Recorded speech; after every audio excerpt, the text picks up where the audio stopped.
Good morning, good afternoon, good evening. Welcome to today's Caffeine for the Soul. And this week, all week, I'm going to be in conversation with my friend Mara Gleason. Mara is the co-founder of One Solution, a global initiative, an international nonprofit dedicated to solving large-scale global issues by illuminating a new understanding of the mind. She has a master's degree from Columbia University, and it says on her book that she currently lives between Brooklyn and Oslo with her husband and co-director of One Solution, Eric, but actually, I'm going to the wedding. They're not married quite yet. We'll be talking throughout the week about Mara's book, One Thought Changes Everything. And in today's episode, in fact, we talk specifically about what it means to say that one thought changes everything. So, Mara, the title of the book, One Thought Changes Everything, the first, even though I know better, the first thought I had when I read it is, what's the thought? Right. So can you maybe tell us a little bit about what you mean when you talk about one thought changes everything? Yeah. Well, it's, I have to be transparent. It's not my phrase. It was something I heard Sydney Banks say years ago. It might even be in one of his books. I can't really keep track anymore, but I love the simplicity of that as a statement. And it's been a journey of realizing that as a truth. And seeing that deeper and deeper in different moments in my life and career. And it's not the thought, right? It's not that, one happy thought. I actually saw after I published the book that almost like a month before my book came out, some other book came out called One Positive Thought Changes Everything. I was like, damn it, they clarified. Yeah. But I don't even mean one positive thought. I don't mean any kind of specific kind of thought. I just found it fascinating that when I learned about the principles behind the human experience, it became clear to me that we are not experiencing an external independent reality.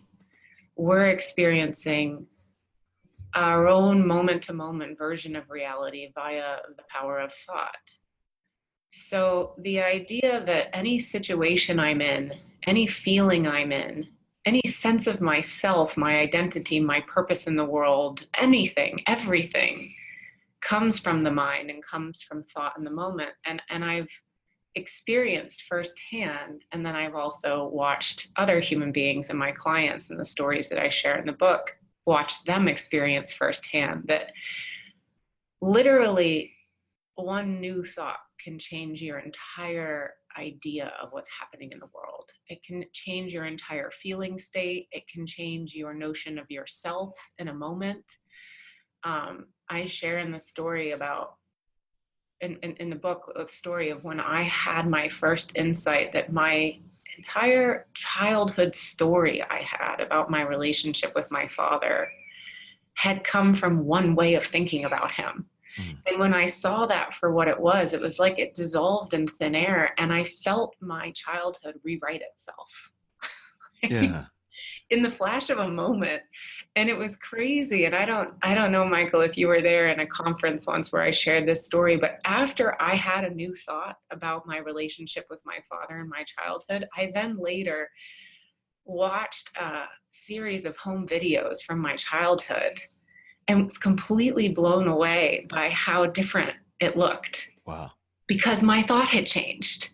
It kind of blew my mind. It was like, so I just rewrote my own history because I had a new thought. Like well, but like you didn't even do it. Your history rewrote itself when the new thought came. Yes. Which does beg the question, okay, where do I get one of these? I'd like a new thought, please. Yeah. Well, and that's what's so, I don't even know how to describe it, but I kind of invite people in the book to just sort of allow the shift in understanding that I'm pointing to happen to them. Because as frustrating as it is for human beings, I don't think it's something we can intentionally manually do. But my observation is that you kind of point in a direction and kind of allow yourself to get reflective about, is it possible that my experience of reality comes from my mind? Is it possible? And the more I've looked in that direction, new thoughts have happened to me. Mm. I haven't made them happen to myself. Well, I have something similar to that. Before I came across the principles, and we'll talk about that in a second, but I remember reading in A Course in Miracles a prayer that was, help me see this differently. Mm.